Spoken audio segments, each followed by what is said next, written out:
Hello Taurus, and welcome to your April 2026 monthly horoscope. My name is Justina. Welcome. If you're a returning viewer, welcome back and thank you for joining me today. Alright, so here this month we've got quite a few important events. Of course, one of the main one is Uranus leaving your sign after over 7 years. This is huge. This is absolutely huge. So this shift is happening at the very end of the month. We start this month with a full moon. Now, just to let you know, I follow Western astrology. This horoscope is most accurate for your rising sign, aka ascendant sign. And you can also watch for your moon sign or your sun sign if you wish, just to get a bigger picture and a wider perspective on your life. So thank you so much for joining me today. And we start with a full moon in Libra happening on the 2nd. And this is happening at 12 degrees of Libra. All right. So first of all, have a look if you have any placement in your birth chart at around 12 degrees. This is very significant because this means that you'll be even more influenced by the energy of this full moon. So here we are looking at the cardinal signs, which is of course Libra, where this full moon is happening, but also Aries, Cancer and Capricorn. All right, so first of all, what is a full moon? Full moon is a time of clarity. The moon is fully visible in the sky, so very often we experience insomnia, we can't sleep, we think, we overthink. So this is a time of clarity, especially after Mercury retrograde, which ends on the 20th of March, or ended at this point while we are in February. So a full moon for you, this is your 6th house. So what's happening? What's shifting in your daily reality, in your daily life? What's out of balance? Libra is the sign associated with balance. So any imbalance becomes visible, becomes very visible during this time. The 6th house is associated with, first of all, our daily life. Anything to do with hard work. In traditional astrology, this is the house associated with labor. So this is a house that can also show us where we lack productivity, where we are not efficient enough, where we're wasting our energy. So this is a good time for realizing what's missing in your life, what's working, what isn't, which structures, which routines are out of order, out of balance. Now, at the same time, this energy is also associated with small pets. Well, not the house. This is the house of small pets.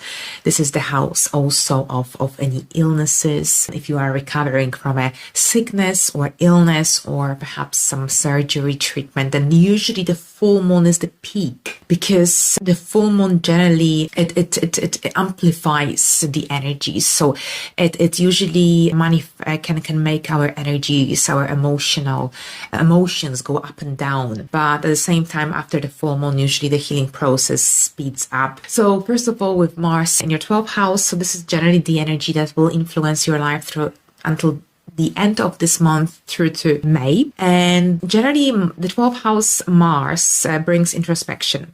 It can repress our anger, our emotions as well. So it's really important that during the 12th house Mars transit that we exercise, that we generally find a way to release the excess of energies accumulated throughout the day. Otherwise, honestly, you might explode. So in order to keep your emotions, your energy at check, try to engage in some physical activity. Even if you don't like exercising, maybe you go for a walk. Maybe you might enjoy decluttering as well. The 12th house is associated with bedrooms, with sleeping, and Mars in the 12th house could disrupt your sleep, especially if you don't release that negative energy or excess of energy accumulated throughout the day. So exercise, physical activities, very, very important for you to feel relaxed. Otherwise, you might feel restless, but also for you to sleep well. And at the same time, with Mars in the 12th house, very often we prefer to work independently if you can. If you have to work in a team, remember to prioritize your mental health, well-being as well. Take a healthy break every now and then if you can. This is a good time for healing as well. The 12th house is associated with anything to do with generally addictions and overthinking. So this is a good time for spiritual work, spiritual healing, engaging in spiritual activities, creativity, this sort of things. It might bring a lot of comfort. So on April the 13th, Mars and Neptune align by a conjunction. So this is a day where generally your intuition might be heightened. We might feel especially creative and inspired, motivated. It's not a very good day for any business analytics or any kind of like business oriented work or interviews. If you have to, you have to, but just I would suggest to perhaps find some time also for doing something creative, spiritual, having a relaxing bath. Or maybe if you like working with crystals, take a crystal view to your meeting. You might find it quite therapeutic. Now, mid-April, this is when Mercury moves into Aries, so that's your 12th house. So as you can see, you're moving into very introspective energies on the one hand, but then the sun will enter your first house. So I'll explain in a moment. But here, at this point, you've got Mars in your 12th house. Of course, Saturn is here and Neptune as well. So it is a couple of years of that introspective energy, and it's a time of elimination as well of what doesn't serve you. So overall here, I'm relying on the natural light. So every now and then it gets a bit darker. Do apologize. All right. So here on the 15th, yes. So generally it could be that as of the 15th of December, March, you might feel that perhaps you're more in your head. You might become more of a daydreamer, even thinking, overthinking, analyzing things in your head before you're ready to perhaps verbalize them. It's not as easy to verbalize your thoughts, especially during stressful situations. So perhaps allow yourself to some time to collect your thoughts, to process your emotions before perhaps you have you deal with some important negotiations, interviews, this sort of things. But other than that, Mercury in the 12th house is great for writing, for reading. Reading is amazing. People with Mercury in the 12th house natally, they usually they need that communication or reading, writing outlets to release the excess of their thoughts. But overall here, that's Mercury, very, very introspective energy, but great for writing, reading, researching, also for reflection as well. Now on between April the 19th and April the 20th, we've got a series of quite serious alignment. This is when we also have a new moon as well. I think I moved a little bit too far. Sorry, I apologize.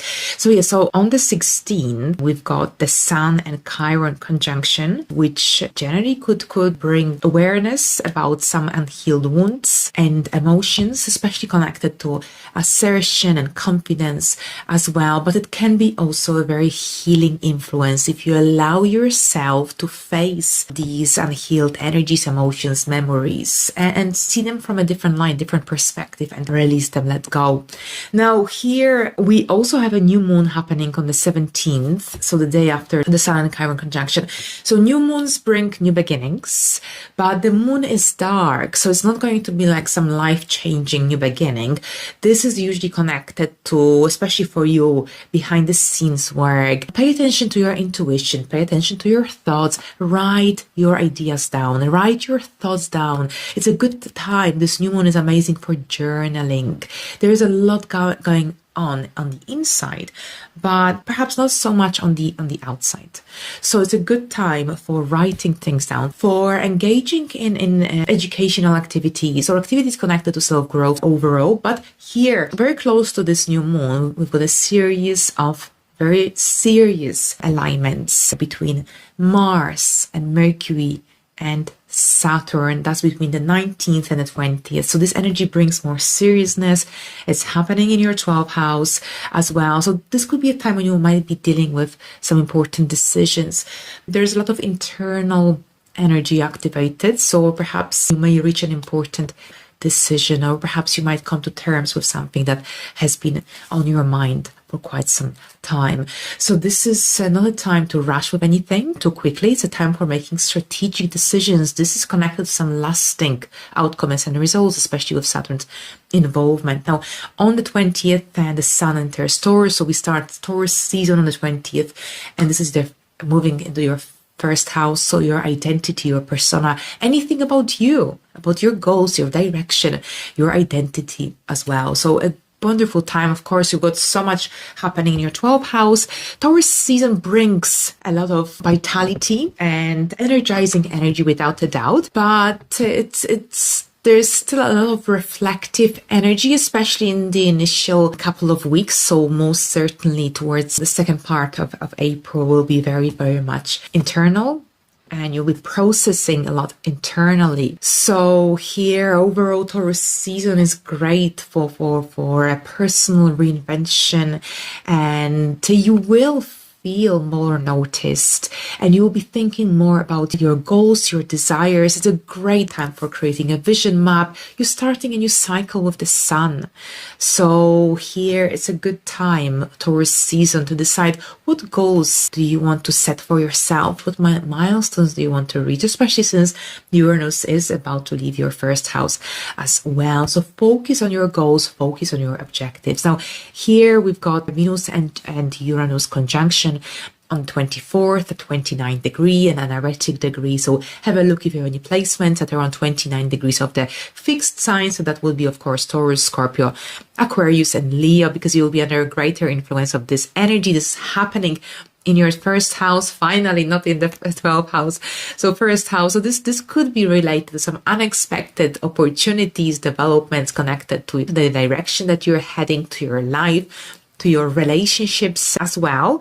But also this could be connected to some personal opportunities. Generally, maybe finally an opportunity may arise for you to let go of something that has been holding you back. All right, so then we've got on the 26th, Uranus enters Gemini, your second house, a brand new energy, brand new transit, which you had already experienced substantially between July and November last year. So here, really interesting energy, because this transit will last for about 7 years. It's a really big reinvention of your relationship with money. Wherever Uranus is placed, this is where we need that independence. So this is connected to financial independence, financial flexibility, new sources of income, additional sources of income, maybe something related to technology related opportunities. Of course, the world is evolving at a very fast pace. So this generally energy could also bring some innovative, modern ideas, approaches to generate income, to make money, to having your own business. Maybe it's about some financial opportunities coming up your way. So you will see how it will work out your way. But this is my natal placement. So generally with Uranus in the second house, financial stability, it's hard to achieve very, very stable financial flow. Money comes and goes. So sometimes there are big opportunities, sometimes there are no opportunities. But you'll see how it will manifest for you. Thank you so much, Taurus. I wish you a wonderful month, and until the next time, bye for now.